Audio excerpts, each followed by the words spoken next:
శ్రీ గణేశాయ నమః, శ్రీ సరస్వత్యై నమః, శ్రీ గురుభ్యో నమః. ఓం శ్రీ కృష్ణాయ పరమాత్మనే నమః. అందరికీ నమస్కారం అండి. భగవద్గీతలో 7వ అధ్యాయం జ్ఞాన విజ్ఞాన యోగం చెప్పుకుంటున్నాము. కిందటి భాగంలో 1, 2 శ్లోకాలు వివరించుకున్నాము. ఈ భాగంలో 3, 4 శ్లోకాలు వివరించుకుందాము. మొదటి 2 శ్లోకాలలో ఏం చెప్పుకుందాం ఒకసారి గుర్తు చేసుకుందాం. పరమాత్మ పైన ఆసక్తి కలిగి ఉండి భక్తి యోగ అభ్యాసము ద్వారా ఆయనకు శరణాగతి చేసి ధ్యాన యోగమును అభ్యసిస్తూ సందేహం లేకుండా సంపూర్ణంగా పరమాత్మను ఏ విధంగా తెలుసుకోవచ్చో అది చెప్తాను విను అని భగవానుడు అర్జునుడితో మొదటి శ్లోకంలో చెప్పారు. ఈ అధ్యాయం యొక్క మొదటి శ్లోకంలో అనుభవోపాయంతో కూడిన తన గురించిన తత్వజ్ఞానాన్ని సంపూర్ణంగా తెలియజేస్తానని 2వ శ్లోకంలో చెప్పారు. ఇప్పుడు 3వ శ్లోకంలో పరమాత్మ యొక్క జ్ఞానము ఎంత దుర్లభమో చెప్తున్నారు. 3వ శ్లోకం చదువుకుందాం. మనుష్యాణాం సహస్రేషు కశ్చిద్యతతి సిద్ధయే యతతామపి సిద్ధానాం కశ్చిన్మాం వేత్తి తత్వతః. మనుష్యాణాం సహస్రేషు కశ్చిద్యతతి సిద్ధయే యతతామపి సిద్ధానాం కశ్చిన్మాం వేత్తి తత్వతః. ఈ శ్లోకంలో పద విభజన చూద్దాం. మనుష్యాణాం సహస్రేషు కశ్చిత్ యతతి సిద్ధయే యతతాం అపి సిద్ధానాం కశ్చిత్ మాం వేత్తి తత్వతః. ఇక్కడ మనుష్యాణాం సహస్రేషు అంటే వేల కొలది మనుష్యులలో కశ్చిత్ యతతి సిద్ధయే ఎవడో ఒకడు మాత్రమే జ్ఞాన సిద్ధి కోసం ప్రయత్నం చేస్తాడు. యతతాం అపి సిద్ధానాం ఇలా ప్రయత్నము చేసే యోగులలో కూడా కశ్చిత్ మాం వేత్తి తత్వతః ఎవడో ఒక్కడు మాత్రమే మత్పరాయణుడై బ్రహ్మస్వరూపుడనైన నన్ను యథార్థముగా తెలుసుకుంటున్నాడు. ఇప్పుడు ఈ శ్లోకం యొక్క పూర్తి తాత్పర్యం తెలుసుకుందాము. వేల కొలది మనుష్యులలో ఎవడో ఒకడు మాత్రమే నన్ను గురించి తెలుసుకోవడానికి ప్రయత్నిస్తాడు. అట్లా ప్రయత్నించిన వారిలో కూడా ఎవడో ఒకడు మాత్రమే మత్పరాయణుడై నా తత్వమును అంటే యథార్థ స్వరూపమును తెలుసుకుంటున్నాడు. ఈ శ్లోకంలో భగవానుడు అర్జునుడికి అందించబోయే జ్ఞానము అందరికీ అంత సులభంగా అందేది కాదు. ఎందుకంటే కోట్లాది మనుష్యులలో 100కి 1 ఎవడో ఒకడు మాత్రమే బ్రహ్మజ్ఞాన ప్రాప్తికి ప్రయత్నిస్తాడు అని చెప్తున్నారు. ప్రయత్నమే ఒక సిద్ధి అని చెప్తున్నారు ఇక్కడ. అట్లా ప్రయత్న రూప సిద్ధిని పొందిన వారిలో కూడా 100కి 1 ఒకడు మాత్రమే పరబ్రహ్మ తత్వాన్ని యథార్థంగా అనుభవించగలుగుతాడని చెప్తున్నారు. ఇక్కడ సహస్రేషు అనే పదానికి మనుష్యుల యొక్క వేల గుంపులు అని అనుకోవచ్చు. అంటే కొన్ని కోట్ల మనుష్యులు అని అర్థం చేసుకోవచ్చు. ఇక్కడ భగవానుడు మనుష్యాణం అని ఎందుకన్నారంటే ఇతర జీవులు అన్ని జీవుల్లో కల్లా మనుష్య జన్మ చాలా దుర్లభమైనది. ప్రపంచంలో ఏ జీవికి దొరకని భగవత్ ప్రాప్తి సాధన అనేది మానవులకు దొరుకుతుంది. వారికి జన్మతః కర్మ చేయడానికి అధికారం లభిస్తుంది. ఇతర ప్రాణులు భగవత్ ప్రాప్తికి సాధన చేయలేవు. పశు, పక్షి, కీటక, పతంగాది తిర్యగోనులలో జన్మించిన ప్రాణులకు సాధన చేసే శక్తి గాని యోగ్యత గాని అధికారం గాని ఉండదు. దేవతా జన్మలలో కూడా కర్మకు సాధనకు అధికారం ఉండదు. అటువంటి అతి దుర్లభమైన మనుష్య జన్మ పొందిన వారిలో కూడా చాలా మంది జన్మాంతర సంస్కార ప్రభావం వల్ల ప్రాపంచిక సుఖభోగాల మీద ఎక్కువ ఆసక్తి కలిగి ఉంటారు. భగవంతుని పైన శ్రద్ధ అసలు ఉండదు. ఒకవేళ ఉన్నా కూడా అంత ఎక్కువగా ఉండదు. అది జారిపోతూ ఉంటుంది. ప్రపంచ విషయాల్లో ఎప్పుడైతే ఆ సంయోగం ఉంటుందో అప్పుడు ఆ చింతన అనేది తగ్గిపోతూ ఉంటుంది. అందుకని మనుష్యులలో కూడా చాలా మంది ఆధ్యాత్మిక మార్గం వైపు తిరగలేరు. అతి కొద్ది మంది మాత్రమే ఆధ్యాత్మిక మార్గంలోకి ప్రవేశించి భగవత్ ప్రాప్తికి ప్రయత్నము చేయగలుగుతారు.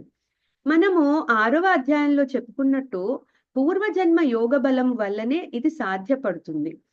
ఆ కొంతమందిలో కూడా పూర్వ సంస్కారాలు, శ్రద్ధ, భగవత్ ప్రీతి, సత్సాంగత్యము, క్రియా వైవిధ్యములు మొదలైన భేదముల వల్ల ప్రయత్నంలో కూడా తగ్గులు ఉంటాయి. అన్నింటినీ అధిగమించి అత్యంత పట్టుదలతో సాధన పైన దృష్టి పెట్టిన వారు ప్రయత్న రూప సిద్ధి పొందగలుగుతారు అని చెప్తున్నారు. ఇక్కడ భగవానుడు బ్రహ్మజ్ఞాన ప్రాప్తి కోసం ఎటువంటి షరతులు విధించడం లేదు. మానవులలో ఎవరైనా సరే పరమాత్మ ప్రాప్తి కోసం సాధన చేయవచ్చు అని సూచిస్తున్నారు. కానీ పరిపూర్ణ జ్ఞాన అనుభవ సిద్ధి అంత సులభం కాదు. కనుక సాధకులు దీక్షతో పట్టుదలతో ముందుకు సాగాలని హెచ్చరిస్తున్నారు. ఇంతవరకు భగవానుడు తన గురించిన శాస్త్రజ్ఞానము అనుభవ జ్ఞానము యొక్క ప్రాముఖ్యత తెలిపారు. ఇంకా 4వ శ్లోకం నుంచి తన యొక్క విజ్ఞాన విశేషాలు మొదలు పెట్టబోతున్నారు. 4వ శ్లోకం చదువుకుందాం. భూమిరాపో నలో వాయుః ఖం మనో బుద్ధిరేవ చ అహంకార ఇతీయం మే భిన్నా ప్రకృతిరష్టధా. భూమిరాపో నలో వాయుః ఖం మనో బుద్ధిరేవ చ అహంకార ఇతీయం మే భిన్నా ప్రకృతిరష్టధా. ఈ శ్లోకం యొక్క పద విభజన చూద్దాము. భూమి ఆపః అనలః వాయుః ఖం మనః బుద్ధిః ఏవ చ అహంకారః ఇతి యం మే భిన్నా ప్రకృతిః అష్టధా. ఇప్పుడు ఈ శ్లోకంలో ఏం చెప్తున్నారో ముందు తెలుసుకుందాము. ఏమంటున్నారంటే ఇక్కడ భూమి రాపోనలో వాయుః అంటే సూక్ష్మ భూమి, సూక్ష్మ జలము, సూక్ష్మ అగ్ని, సూక్ష్మ వాయువు. ఇక్కడ భూమి అంటే భూమి, ఆపహ అంటే నీరు లేకపోతే జలము, అలాగే అనిలహ అంటే అగ్ని, తర్వాత వాయువు అంటే వాయువు, ఖం అంటే ఆకాశము. ఇక్కడ అన్ని పంచభూతాల గురించి చెప్తున్నారు. మనం తెలుసుకుంటే గనక ఖం మనో బుద్ధి రేవచ, మనహ అంటే మనస్సు, అలాగే బుద్ధి. అయితే ఇక్కడ మనహ అంటే డైరెక్ట్ గా మనస్సు గురించి చెప్పట్లేదు, మనస్సుకి కారణమైన అహంకారము అనే తత్వం గురించి చెప్తున్నారు. ఖం మనో బుద్ధి రేవచ అంటే ఆ సూక్ష్మ ఆకాశము. ఖం అంటే ఇది తర్వాత నేను చెప్తాను మళ్ళా ఈ సూక్ష్మ అని మనం ఎందుకు రాసుకున్నామో అని ఎందుకు చెప్తున్నామో. సో ఈ ఖం అంటే ఆకాశము, సూక్ష్మ ఆకాశము. మనహ అంటే మనస్సుకి కారణమైన అహంకారము అనేబడే తత్వము.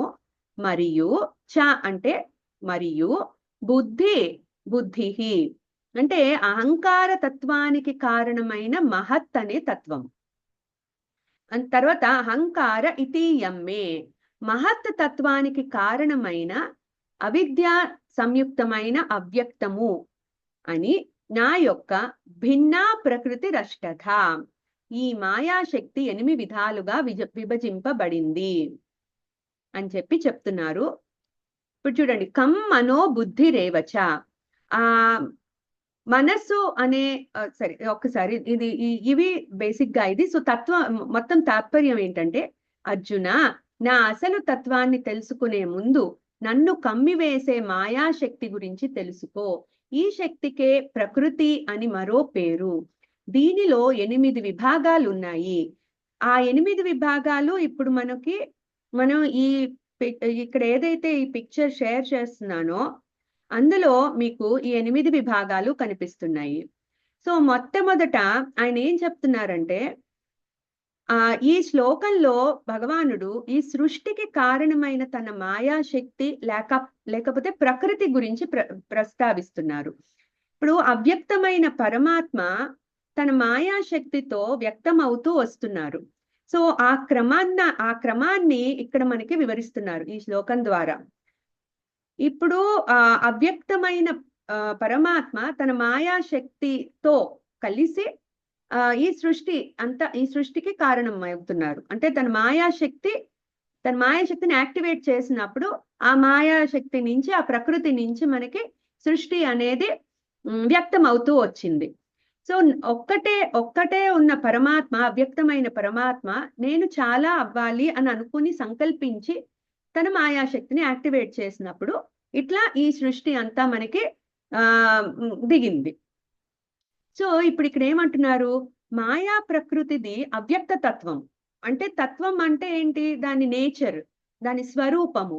ఆ మాయా ప్రకృతి అనేది అవ్యక్తము పూర్తిగా, అంటే అది ఎవరికి కనపడదు, దాన్ని మనం పట్టుకోలేము. ఈ అవ్యక్త మాయా ప్రకృతి నుంచి సృష్టి 8 కారణాల వల్ల వ్యక్తమయ్యి విస్తరించింది అని చెప్తున్నారు. ఈ 8 కారణాలనే తత్వాలు అని చెప్తున్నారు ఇక్కడ. వీటిల్లో అంతర్లీనంగా ఇంకొన్ని తత్వాలు ఉంటాయి. ఈ 8 చెప్పారు భగవానుడు ఇక్కడ, కానీ వీటిల్లో ఇంకొన్ని దాగి ఉన్న తత్వాల గురించి కూడా మనం ఇప్పుడు తెలుసుకుందాము.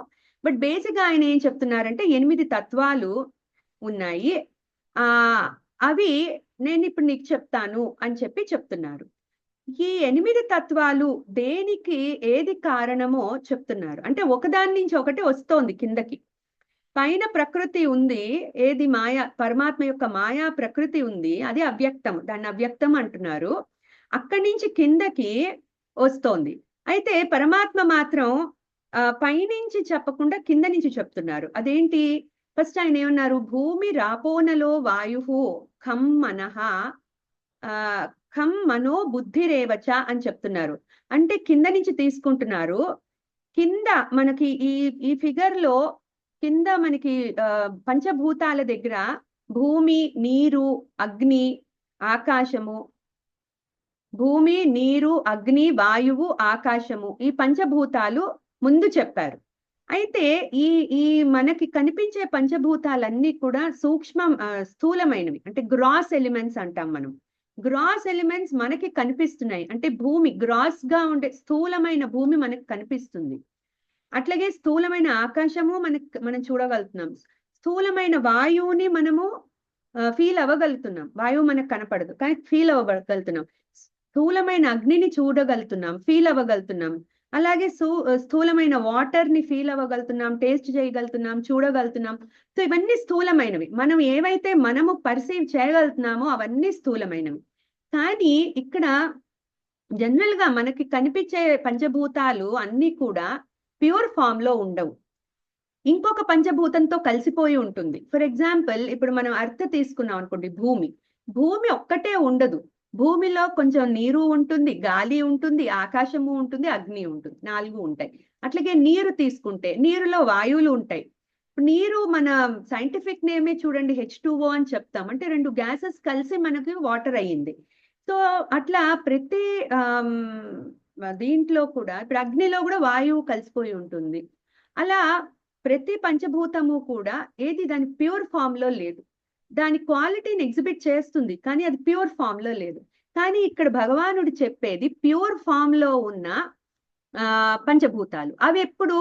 అవి ప్యూర్ ఫామ్ లో ఎలా ఉంటాయి అంటే సూక్ష్మంగా ఉన్నప్పుడు అవి ప్యూర్ ఫామ్ లో ఉంటాయి. అంటే ప్రతి పంచభూతానికి ఒక క్వాలిటీ ఉంటుంది, అది దాని ప్యూర్ ఫామ్ అన్నమాట. ఇప్పుడు భూమికి నేచర్ ఏంటి, గంధము అంటే స్మెల్. సో భూమికి ప్యూర్ ఫామ్, సూక్ష్మమైన భూమి మనం చెప్పాలి అంటే గంధము అని చెప్పాలి. సూక్ష్మమైన నీటి గురించి చెప్పాలి అంటే రసం అని చెప్తాం, అంటే టేస్ట్. అలాగే సూక్ష్మమైన వాయువు స్పర్శగా ఉంటుందన్నమాట. అలాగే సూక్ష్మమైన ఆకాశము ఎలా ఉంటుంది, సౌండ్ రూపంలో ఉంటుంది, శబ్దము. సో ఈ 5 కూడా వీటికి అగ్నికి రూపము. సో స్థూలమైన అగ్నికి సూక్ష్మమైన సూక్ష్మమైన నేచర్ రూపము. సో ఇప్పుడు ప్రతి పంచభూతానికి దానికి ఒక నేచర్ ఉంటుంది, ఆ నేచరే సూక్ష్మమైన పంచభూతం అన్నమాట. సో ఇప్పుడు ఇక్కడ భగవానుడు ఆ సూక్ష్మముగా ఉన్న దాని గురించే చెప్తున్నారు. ఎందుకంటే స్థూలంగా ఉన్నవి ఇంకో దాంతో కలిసిపోయి ఉంటాయి, అలా కలిసిపోవడాన్ని పంచీకృతం అంటాం మనం. సో ప్రతిదీ కూడా ప్రతి పంచభూతం కూడా ఇంకో దాంతో కలిసిపోయినప్పుడు పంచీకృతమైన పంచభూతాలు అని చెప్తారు. సో కానీ ఈయన ఇక్కడ ఈ 5 భూమి రాపోనలో వాయు కమ్మనో బుద్ధిరేవచ అదే కమ్మ, ఈ 5 కూడా సూక్ష్మమైన అంటే ప్యూర్ ఫామ్ లో ఉన్న పంచభూతాల గురించే చెప్తున్నారు. సో ఇప్పుడు మనం వీటినే మాత్రాస్పర్శలు అని కూడా అంటారు. సో ఇప్పుడు ఆకాశం అనే భూతానికి శబ్దము ఒక సూక్ష్మ భూతము, వాయువుకి స్పర్శ, అగ్నికి రూపము, నీరుకి రసము, భూమికి గంధము. ఇవి సూక్ష్మభూతాలు, మనం ఇందాక చెప్పుకున్నట్టుగా. సో భగవానుడు ఈ శ్లోకంలో ప్రస్తావించిన పంచభూతాలు ప్యూర్ ఫామ్ లో ఉన్న సూక్ష్మభూతాలు అని మనం గ్రహించాలి. అందుకనే ఇక్కడ ఈ ఫిగర్ లో కూడా డైరెక్ట్ గా మనము ఈ సూక్ష్మ పంచభూతాలు అని చెప్పి ఇక్కడ గంధ రస రూప స్పర్శ శబ్దాలు చెప్పాము. దానికి స్థూల పంచభూతాలు భూమి, నీరు, అగ్ని, వాయువు, ఆకాశము. ఇప్పుడు ఈ సూక్ష్మ పంచభూతాలకు అహంకారము అనే తత్వము కారణం. ఈ అహంకారం నుంచి మామూలుగా సత్వ, రజస్, తమస్ అనే 3 గుణాలు జనిస్తాయి. ఈ సత్వం నుంచి జ్ఞానేంద్రియాలు, 5 జ్ఞానేంద్రియాలు జనిస్తాయి. మన 5 జ్ఞానేంద్రియాలు శ్రోత్రము, చక్షు, త్వక్, అట్లాగే శ్రోత్రము, శ్రోత్రం అంటే చెవులు, చక్షు కళ్ళు, ఆ తర్వాత త్వక్ అంటే ఇది స్కిన్ చర్మము, ముక్కు, తర్వాత టంగ్. ఈ 5 కూడా జ్ఞానేంద్రియాలు. అంటే వీటి నుంచి సెన్స్ ఆర్గన్స్, మనం వీటి నుంచి బయట ప్రపంచాన్ని గ్రహిస్తామన్నమాట. సో ఈ 5 జ్ఞానేంద్రియాలు. అలాగే కర్మేంద్రియాలకు వచ్చేసరికి వాక్ అంటే స్పీచ్, వాక్, పాణి, పాణి అంటే చేతులు, పాదము నడిచేది, తర్వాత ఉపస్థ, పాయు. ఉపస్థ అంటే ఎక్స్క్రీటరీ ఆర్గన్, పాయు అంటే ఎక్స్క్రీటరీ ఆర్గన్, ఉపస్థ అంటే genital organs or reproductory organs. So ఇవన్నీ కూడా కర్మేంద్రియాలు, కర్మకి కారణమైన ఈ కర్మ మనం వేటితో అయితే కర్మలు చేస్తామో అవి కర్మేంద్రియాలు. సో ఈ సత్వము అనే గుణం నుంచి, అహంకారం నుంచి వచ్చిన సత్వ, రజస్, తమో గుణాల్లో సత్వం నుంచి జ్ఞానేంద్రియాలు వస్తాయి, రజస్సు నుండి కర్మేంద్రియాలు వస్తాయి, తమస్సు నుంచి పంచభూతాలు వస్తున్నాయి. సో ఈ దశేంద్రియాలు అంటే మన జ్ఞానేంద్రియాలును కర్మేంద్రియాలని కలిపి దశేంద్రియాలు అంటాం మనము. అవి 10. దశ అంటే 10 ఇంద్రియాలు నుంచి మనస్సు అనేది ఏర్పడుతుంది. సో ఈ అహంకారము అంటే ఇప్పుడు ఇక్కడ మనకి అహంకారం అనే తత్వము మహత్ అనే తత్వం నుంచి వస్తోంది. మహత్ని బుద్ధి అని కూడా అంటారు. సో ఈ అహంకారము అనే తత్వం మహత్ అనే బుద్ధి నుంచి వస్తోంది. ఈ మహత్ ప్రకృతి నుంచి వస్తుంది. అందుకే భగవానుడు తన ప్రకృతిలో 5 సూక్ష్మ పంచభూతాలు, వాటికి కారణమైన అహంకారము, అహంకారానికి కారణమైన బుద్ధి, బుద్ధికి కారణమైన అవ్యక్త ప్రకృతి అన్నీ కలిపి 8 తత్వాలు ఉన్నాయి. దాన్నే అష్టధ అంటున్నారు. అష్టధ అంటే 8గా విభజించబడింది నా ప్రకృతి అని చెప్పి చెప్తున్నారు. కానీ ఇప్పుడు 8 ఉన్నాయని ఆయన చెప్తున్నారు, కానీ ఇందులో అంతర్లీనంగా ఇంకొన్ని ఉన్నాయి. అదేంటి? మనం ఇందాక అనుకున్నట్టు అవ్యక్త ప్రకృతి, బుద్ధి, అహంకారము కలిపితే ఇవి 3 దశేంద్రియాలు. ఈ 3టికి అవి 10 కలిపితే 13, మనస్సు 14, సూక్ష్మ పంచభూతాలు 5 19, స్థూల పంచభూతాలు 5 అది 24. సో ఇవన్నీ కలిపితే అంటే ఈ వ్యక్తమయ్యే ప్రపంచంలో, ప్రకృతిలో వ్యక్తమయ్యే ప్రకృతిలో 24 తత్వాలు ఉన్నాయి. అంటే అది ఆ తత్వాలు ఒకదాని నుంచి ఒకటి అలాగా వస్తూ మనకి మొత్తానికి అవ్యక్తం నుంచి వ్యక్తం అవుతోంది సృష్టి మొత్తం. సో ఆ క్రమంలో ఉండే తత్వాలన్నీ ఇక్కడ మనం అర్థం చేసుకోవాలి. పరమాత్మ మాత్రం 8 అని చెప్తున్నారు, శ్రీకృష్ణ పరమాత్మ 8 అని చెప్తున్నారు. కానీ ఇవి కూడా తెలుసుకుంటే మనము ఈ మొత్తం 24 తత్వాలు కూడా సంఖ్యాశాస్త్రం కూడా ఇట్లాగే చెప్తుంది. ఈ 24 అనాత్మ తత్వాలు అంటారు. ఎందుకు అంటే ఇవన్నీ కూడా ఆత్మకు భిన్నమైనవి, కానీ ఆత్మ యొక్క చైతన్యం వల్ల వ్యక్తమయ్యి చైతన్యవంతంగా అవి కనిపిస్తున్నాయి మనకి. సో ఇవన్నీ కూడా అనాత్మ వస్తువులు, అనాత్మ తత్వాలు, ఆత్మతత్వంకి భిన్నమైనది. సో ఇవి తెలుసుకుంటే పరమాత్మ యొక్క తత్వం బాగా అర్థం చేసుకోవచ్చు అని చెప్తున్నారు. సో మనం పరమాత్మని ముందు తెలుసుకోవాలంటే ఆయన కానివేంటో ముందు తెలుసుకుని వాటిని మనము వదిలించుకుంటూ వెళ్తే అప్పుడు పరమాత్మని మనం తేలిగ్గా చేరుకుంటామని ఇట్లా చెప్తున్నారనమాట. సో ఇది మనం అర్థం చేసుకోవాలి. సో ఇదొకటి మనం బాగా తెలుసుకుంటే ఈ శ్లోకం బాగా అర్థమవుతుంది. ఎందుకు అంటే ఈ ప్రకృతి మాయ అవ్యక్తమైనది, అక్కడి నుంచి బుద్ధి వస్తోంది. పరమాత్మ కింద నుంచి వెళ్తున్నారు. భూమి రాపోనలో వాయు ఖమ్మనో బుద్ధి రేవచ అన్నారు. కింద నుంచి వెళ్తున్నారు, కానీ నిజానికి పైనుంచి వస్తోంది అది. సో అవ్యక్తమైన ప్రకృతి నుంచి బుద్ధి మహత్ వచ్చింది, బుద్ధి నుంచి అహంకారం వచ్చింది, అహంకారం నుంచి మనస్సు అంటే అహంకారం నుంచి సత్వ రజస్ తమో గుణాలు, సత్వగుణాన్ని నుంచి జ్ఞానేంద్రియాలు, రజస్సు అంటే రజోగుణం నుంచి కర్మేంద్రియాలు, తర్వాత తమస్సు నుంచి సూక్ష్మ పంచభూతాలు, వాటి నుంచి స్థూల పంచభూతాలు ఏర్పడ్డాయి. ఇప్పుడు జ్ఞానేంద్రియాలు కర్మేంద్రియాల నుంచి మనస్సు వచ్చింది. సో ఇవన్నీ ఇక్కడ ఏమంటున్నారు ఖమ్మనో బుద్ధి రేవచ అంటున్నారు. ఖమ్మ అంటే ఆకాశము, మనహ ఇక్కడ మనస్సు అహంకారం నుంచి వచ్చింది కాబట్టి ఈ మనస్సు అనేది ఖమ్మనో బుద్ధి రేవచ. ఇప్పుడు ఇక్కడ మనస్సు అంటే అహంకారం నుంచి వచ్చిన మనస్సు అహంకారంలో పార్ట్ లాగానే అనిపిస్తుంది ఇప్పుడు మనకి. సో ఆయన ఇక్కడ మనో అన్నా కూడా అది అహంకారంగానే మనం తీసుకోవాలి. అంటే ఆ తత్వము ఏ తత్వం నుంచి ఇది వచ్చిందో అది మనం తీసుకోవాలి. సో అహంకారం అనే తత్వం నుంచి ఇది వచ్చింది కాబట్టి అహంకారం. అహంకారం దేని నుంచి వచ్చింది? బుద్ధి నుంచి వచ్చింది. సో మనో బుద్ధి రేవచ అంటున్నారు కాబట్టి ఇక్కడ మనస్సు మనో అంటే ఇక్కడ మనం అహంకారంగా అర్థం చేసుకోవాలి. అంటే మనస్సు దేని నుంచి వచ్చిందో, ఏ తత్వం నుంచి వచ్చిందో ఆ తత్వం అహంకారం. అహంకారం దేని నుంచి వచ్చింది? బుద్ధి నుంచి వచ్చింది. సో అట్లా మనం ఈ శ్లోకాన్ని అర్థం చేసుకుంటే బాగా మనసులో గట్టిగా బలపడుతుంది. సో నెక్స్ట్ ఏమంటున్నారంటే ఇంకా నెక్స్ట్ శ్లోకంలో, ఇప్పుడు ఈ శ్లోకంతో ఇక్కడ ఇది అయిపోయింది. ఇంకా 5వ శ్లోకంలో మాయా ప్రకృతి నుండి విస్తరించిన ప్రపంచానికి భిన్నంగా ఉన్నతమైన ఇంకొక ప్రకృతి ఉంది అని చెప్తున్నారు. సో అది వచ్చే భాగంలో తెలుసుకుందాము.